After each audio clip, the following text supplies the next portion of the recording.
I've got here today with me Yannick Rebsamen, the king of mindset. Now, I think words like the king of this, the queen of the other, in today's social world probably get seriously overused, and people might be able to talk the talk, but they can't walk the walk. But if you guys are listening to the audio version of this and you can't see what I can see now, Yannick has no legs, and he's smiling and grinning, and he's the happiest man I've seen for a long time in Dubai. So I really do think this guy is going to live up to the moniker of the king of mindset. So thanks a lot for being here, Yannick. Thank you so much for having me here. I guess let's get on with the story, and let's talk about how this happened, because we were talking a little bit before we started, and obviously your story begins with a life that was about to be a professional footballer. And we're sat here today in Dubai, all the way from Switzerland, and you've been in a tragic accident, you've lost your legs, but you've lived to tell the tale, and you've certainly made the most out of what life's got to offer. So please take us back to the beginning and tell us what happened. Of course. So I had a train accident in Switzerland in 2018, so December 24th, so exactly at Christmas, and it happened actually. The following, I was at the party in Zurich, basically where you're going. Sorry to interrupt, I guess, but just set the scene a bit more with the football and things. Because, like I say, you told me a week or so away from signing a professional contract. Exactly. So I started with football when I was 4 years old, and then actually my whole life was just football. Football. I just wanted to become a professional footballer. I even had a trial at Manchester City. Oh yeah. With 17, right? And I was actually on a good way to become professional footballer till I partied too a lot, So I partied too a lot at the weekends, but it was still everything fine, right? So my whole life was just designed to become a professional footballer, right? Because I just wanted this. So I was playing at BSC Young Boys. That's a club in Bern. They have like these yellow shirts. They're pretty famous there. And then suddenly it happened with the accident that I had, right? How old are you at this point? 23. Okay. Exactly, 23, 6 years ago now. And it's Friday night, you're out drinking with the boys? It was actually, I think, it was Friday night. I was with one friend, which is not anymore my friend, in Zurich at the club, which is called, how is it called? Anyway, maybe the name comes down now. I was there. The last thing that I actually remember was I was at the dance floor, dancing, obviously with some girls, right? And then the next thing I remember is I woke up in the hospital, right? Without legs, and everything was hurting. I didn't understand what happened. And then they recapped the whole story. They told me basically I was at the train station, at the main station in Zurich. Trying to come home. Yes, exactly. And you see actually a video. I didn't have that video anymore, but on the video you see I was drunk as fuck. I had like 2.5 promille or something. Was walking there with my jacket on me, and I went into the tunnel. So now I don't remember anything from. When you say the tunnel, you walked into the tunnel that the train goes down. Exactly. The train track. Exactly. Don't ask me why I did, because I don't remember anything. Right. And where was your friend at this time? He wasn't with me. You're alone. Yes, I was alone. I went in there to the tunnel, and then I fall down, and then like a few minutes later the train come and pass by, right? And then they cut my legs, right? I can even show you then some pictures if you want to. And maybe you can share that to the audience. Absolutely. Too then. And then I woke up in the hospital, and it's basically like a movie. You wake up, it's like in these movies, you wake up, close your eyes, you wake up, and then you look around and you ask yourself, what happened? You see my parents, my friends in front of me, and they're all crying, right? And then they told me, you survived the train accident. I was like, okay, cool. But at this point, I didn't even know I've been on a train. Yeah. I was like, okay, cool. I survived that. But at this point, I didn't even know I lost my legs, right? So I just saw my hand was swollen, my face was swollen. And then they told me, you lost your legs. And in this manner, like you lost your leg, well, like it's nothing. Who told you, the doctor? Yeah, exactly. The nurse actually told me this. And I was literally laughing. I was like, nah, it can't be true. I feel them, right? And then I took it off and I saw it and I was like, damn. I lost my legs, right? But funny wise, it actually didn't really fuck me over. I was like, okay, I'm still here, right? I'm still here, I can speak, I can still clearly think, at least this, right? And then like an hour later, they came to me. So like a whole bunch of doctors came to me and they were like, you extremely lucky. You were even 20 minutes dead, right? So you shouldn't actually be able to talk now. You shouldn't be actually be here. And they made me clear, hey, there was some sort of God involved, right? So be grateful you're actually here. And this took like a while, I would say like a week to actually process, okay, you were dead, you lost your legs. And then it starts with all these like little things. How do you get to the toilet? Like, how do you go upstairs and stuff like this? And yeah. So let me interrupt and take a pause. I just want to maybe get a bit more context on each of the individual bits along here, because I mean I guess it goes to your incredible resolve and state of mind that you almost tell this story in 30 seconds. Like, yeah, I lost my legs, but then It's like normal for me. You know? Even just from a practical point, like when the train driver hit you. I mean, did they knew he hit you? Yes, they knew. So he saw you in the thing. He saw you in the tracks, but obviously there's nothing he can do. He can't slow down enough. So they hit you. They call the ambulance. You get taken to the hospital. Exactly. So when you came around, how long had you been out for? For a few hours. Oh, is this only a few hours? Yeah. You've not been in a coma for days? Or No. They actually, when this happened, the police came to my parents' house and they told their story, like, and they even specifically told them, hey, it could be that he won't wake up for a few days, weeks, or even months, right? But I woke up at the same day, and that was actually fascinating for them too, that I woke up so fast, right? And they called the ambulance. I was there. That's why I also was dead, because I lost too much blood. Because you're gonna see this on the photos then, and. Then I just woke up in the hospital, right? And you just didn't remember anything. So you wake up, and I mean, I guess they tell you the story of what's happened, which in a way you probably don't. What happened doesn't really matter. It's where you're at now that you've got no legs. But you were like, oh, I looked down, I had no legs. You know, like I mean, I think if I lost a fingernail, you know, then I'd be a little taken aback. I mean, how do you not, I don't know, break down, crumble? Yeah. And listen, I get it now. You know, you're 6 years down the line. You've got to make lemonade out of lemons. But right there at that point, even ignore the football. The fact that you were going to be a professional footballer. I mean, for anyone to lose a finger, to lose a hand, but to lose both the legs, and I mean, how can you have been so chilled? So yeah, to be honest, I wasn't really chill at the first moment. I was just like more, okay, what's next, right? So like, okay, your life goes on, but there's solutions. And I'm a pretty solution-oriented person. So I always find solutions for absolutely everything. So it took me about a week to come out like this, okay, you lost your legs, they won't come back. What else can you do? So what I started to do basically is I started Googling of people who experienced the same like me. Right, so I found actually two people. There was like one black guy in America who doesn't have any legs till like here, and one other guy. Where are you? You're kind of halfway between the waist and the knee. Exactly. He doesn't have anything, and then there's another guy who doesn't have any arms. He's also like a speaker, a Serbian guy. And I saw them and I was like, okay, if you guys can do this, I can do that too. Because I analyzed them and I was like, you're not smarter than me. So what you can do, I can do that too, right? And then there's the big difference is they were born with this. Okay. I wasn't born with that. Yeah. Like obviously at that. Which is terrible, but you don't know any different. Exactly. You know, you've kind of accepted it from the beginning. Exactly. So I started to look around and I was like, okay, I'm here, right? And I can do actually the best out of it. So because I'm a pretty sporty guy, I can go upstairs, downstairs, I can do like the craziest shit ever. So it was easy for me to move around, right? So I wasn't really like really disabled in a wheelchair and need help for absolutely everything. I can just do everything I want, right? Which gave me actually confidence to, okay, you can actually start your life over, right?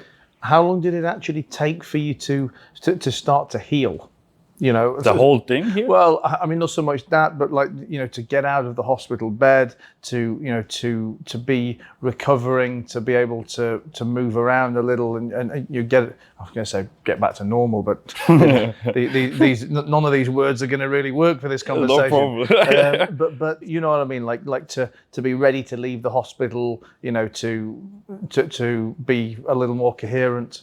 It took me 3 weeks in the hospital itself. And then I went to the rehab for 6 months. So like in June or July 2019, I went out and home, right? But like I said, I started actually my business within a week after my accident, right? Okay. Because I was like, okay, now I have time. I should do something. And so I started that with all the painkillers, and I started typing something in and made my business, right? But the point is basically about 2 weeks, I could move a little bit. So by a little bit, I mean going out to the toilet myself or going down. But I started like fitness 2.5 weeks after this again. Like, so start I was training. looking at your Instagram this morning. I mean, you're pretty good with the fitness still. Yeah, I train every day. Where do you go? Do you go to one of the gyms in town? Yes. Yeah, I mean, I've sort of seen you doing some serious working out. Yes. I need this. Otherwise it gets boring, right? But it's also important for me, so I have a good physique. I don't get fat and stuff like this, and I can just move around like I want, right? But I started that 2.5 weeks after my accident, just like little bit training arms and just doing some stuff, right? And the whole process gave me just confidence, because I was like, okay, you can do absolutely everything you want if you really just put your mind to it, right? And then from there on, everything started, right? And especially my business at this time, e-commerce was even easier than today. So I was making money, right? And then I was like, okay, nothing can stop me, right? What about the football? I mean, there must have at least been some days, if not weeks, of thinking, my dream has been taken away from me. Yes, I had this, but I quickly realized even if you are a footballer with 23, 24, you're gonna be like, especially in Switzerland, you're gonna be like till 30, 34 or something. So that means you still have to go back and work, right? That was my thought. So I was like, I just use that time now to build something, so I don't have to work in that sense anymore, Obviously, we are businessmen, so we work always, right? But it's a different kind of work. But I do miss it sometimes, because it was the love of my life, right? Football. But I was like, okay, it's done. What else will you want to do, right? What about reactions from other people, family, friends? I mean, did you have a girlfriend at the time? Yeah, at the time, yes, my ex-girlfriend. Yeah. And then her was later on. So I mean, what was the reaction of your friend? What was the reaction of your ex-girlfriend? I mean, did people start treating you different, looking at you different? Treating not, because I took the fear or like everything away from them by telling them, listen, I'm here, I can speak, everything is okay, right? And at the beginning, yeah, I needed some help, obviously, because everything was open, I couldn't really move around. But they didn't really act different to me. Like, they just, okay, you're still Yannick, right? And you're still the same person. They didn't really do anything. Sometimes they do if they don't know me, but if they do know me, they act like a normal person, right? Because I also act like a normal person. So, but I took everything away from them, just in terms of fear and of like things they think about. I was like, no, everything is okay, but everything was normal. That was the beautiful part, basically. Yeah. You say that you're not friends with the guy anymore who you were out with that night. Is that anything to do with the accident, or? No, it's just like he was that part of my life. I had just some friends that I went to party and nothing else, right? So today I really don't like parties anymore. Unless you achieve something in business, then I can justify it in my mind, right? But that's my old life, right? So I kicked out a lot of people from them, just because, yeah, you have to move on, right? And if you want to level up in life, you have just to kick out people that doesn't fit anymore, right?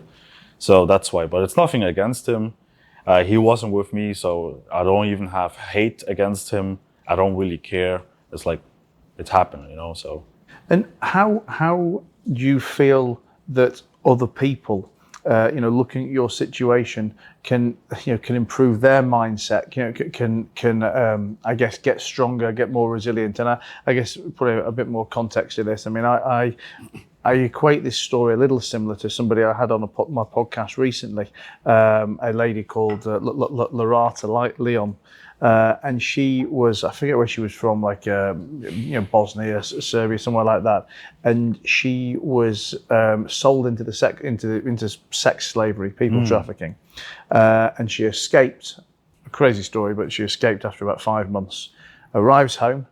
On the day she arrives home to basically get back to her parents and tell her parents what had happened, the police come, kidnap her, and keep her in the police station as another sex slave for another 6 months. Whoa. And then her dad manages to pay to escape her for 24 hours. They ship her out of the country. She got on a lorry, arrived in England. Didn't know, it was just coincidence. She didn't know she was going to England. She couldn't speak English. They just had to get her away. And that was 15 years ago, and she's become a personal trainer and a motivational speaker, and she's married and she's got kids. Fucking crazy story. Yeah. And when we did this podcast, it was about 3 hours long because it's a very, very, very long story she tells.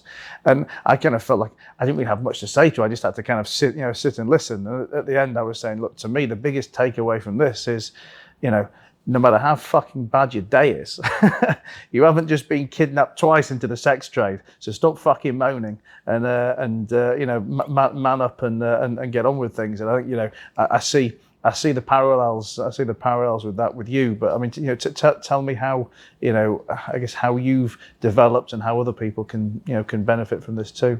Of course. So I think in my mind, everybody can do it. They just have to realize the harsh reality of life. So nothing will change, and the only thing that will change is if you change your mind itself, because everything happens or starts within your mind, right? So if your life is shit, then probably your mind too. Simple as that, right? And if you start to look at everything like, okay, you're responsible and it's absolutely your fucking fault, then you can also change everything outside of you, right? Which I did. So I really don't have any sympathy for anything else because I did it. So you can do. And I just wish people would just like, don't fuck around with like little things like, oh, they have a disease or like this shit happens. Yeah, I lost my legs and I did still manage to build my life up and move out to make a lot of money, right? And I think it just started in my mind because me as a person, I don't lose. It doesn't matter what happened, I don't lose, right? It doesn't matter, it's in relationship, in business, friendship, I don't lose, right? And I think I have that mindset from football, and which is just like, okay, you just have to keep going, whatever happens, and the last minute you can change everything, right? So I do wish that people sometimes just be more harder at themselves so they can actually achieve whatever they want, right? I mean, you said two things there that that I say a lot and very much believe in, which is that everything's my fault. Yep. And I always say that because if I believe it's my fault, then I know I can take action and change and control. If I think that I'm a victim and it's somebody else's fault, then I can never improve the situation.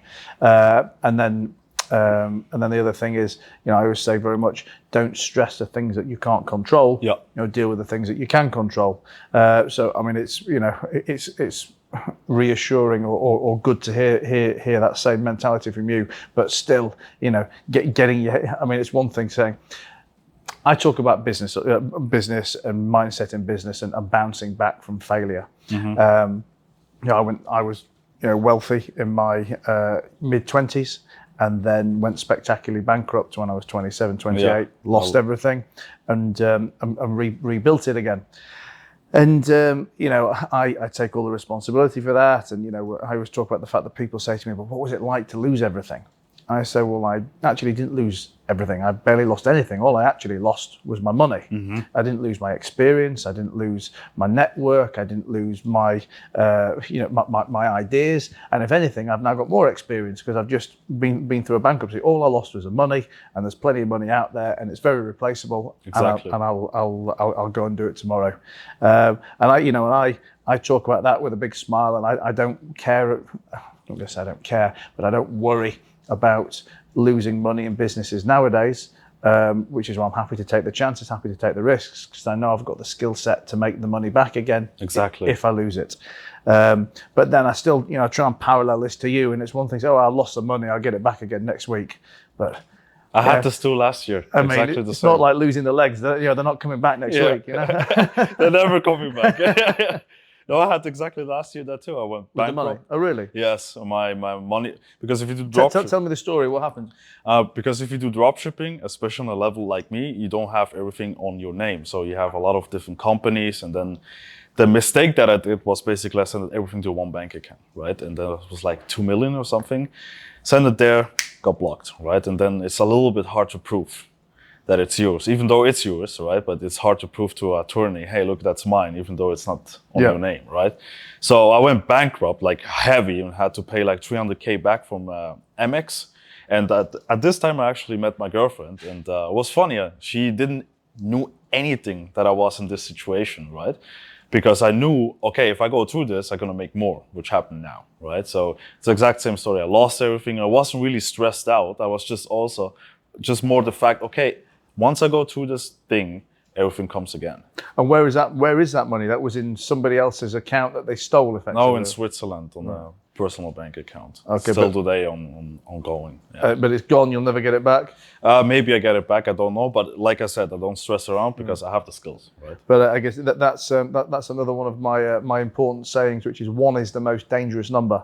Yeah. I'm absolutely obsessed with redundancy. You know, having multiple bank accounts, multiple now I have 50. social media accounts, multiple everything, because you know when anything goes down that you're reliant on, then I mean.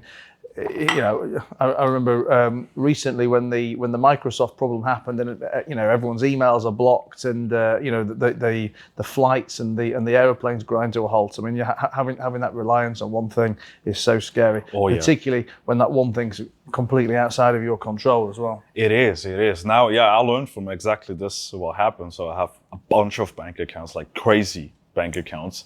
I just learned from this, right? So it was actually a blessing that it happens, right? And then I also learned, okay, that's just a stepstone. It will happen again in a different form, right? But if you then just learn from it like you did, right, you're confident enough you get it back, right? So that's why I wasn't, at the first moment I was stressing around, but then I was like, okay, that's just a test, how I react to it, right? Because I do believe if it just depends how you react to it. So if you stress around and you have this like scarcity mindset, you're going to lose more, right? But if you have that abundance mindset, then you get more, right? Which actually happened then, because last year I also solved it, and then from there on went up again. And tell me a bit about, I guess, like day-to-day life, and you know how things have changed, or how you've made sure that they don't change or change as little as possible. I mean, before we started recording, you were telling me that you know that you like to travel, and obviously you moved from Switzerland to Dubai. I mean, how has the loss of the legs impacted on things like that? I mean, do you still feel that you live as normal a life as possible? I mean, obviously, I was going to say you're not still doing sport, but you're doing the gym and things. But you know, you don't do the football. But I mean, you travel, you hang out, you go to the same places you always used to go to. Yeah, mate, it's actually a fucking benefit having no legs. Trust me. You can jump the queue at Disneyland. Yeah, exactly. You never, I swear to you, you never have to wait on the line. Or you fly always, you're always the first in the plane, right? You never have to wait at anything, right? It's such a benefit. People don't believe me that, but it's such a fucking benefit having no legs. Even in business, right? I'm going to take you to SeaWorld in Abu Dhabi next week. Let's do it. Really, it's just actually a fucking benefit. Obviously, like little things like just walking sometimes, but I can go upstairs, downstairs. It doesn't matter what it is. I can do it. And it's not that different, right? Now, obviously, my life is just focused on improving myself now, having a good network around you, good people, positive people, and all the bullshit like drinking and just having nonsense fun. I don't like this. That vanished from my life. But in general, my life is actually really good, right? Really good. Like I said, there's just benefits of being in a wheelchair, right? Especially here in Dubai, where everybody asks you what happens, right? And then from there on, conversation starts, and then even opportunities and stuff like this. Even that here, if you didn't saw me, you wouldn't invite me, right? Sure. Obviously. So it's actually really good, right? So people like to travel with me, so because they don't have to wait at anything. Do you find that people that you just meet do ask you about it, or as opposed to thinking it's rude to ask? No. It just actually what I noticed just here in Dubai, they ask like directly. Anywhere else, they ask through other ways, like ask the staff and stuff like this. But they never really ask like directly, unless you speak with them, right? But most people here just openly come to you and ask you, and I say, it's no problem. I just tell you my story, and then they're like, you know, and then you got them, right? Which is good. So you make a lot of contacts, and it brought me actually into rooms that I couldn't actually enter if I had legs, to be honest, if I look now. But it's always a good interaction if I have that. Do you have a car? I mean, like, can you drive? Yeah, I had the car. Right now I don't have a car because I'm just traveling a lot, to be honest. But I had in Switzerland 2 cars, and you have basically just a hand gas, which is connected to the brake and gas itself, and then you can drive. Okay. Yeah.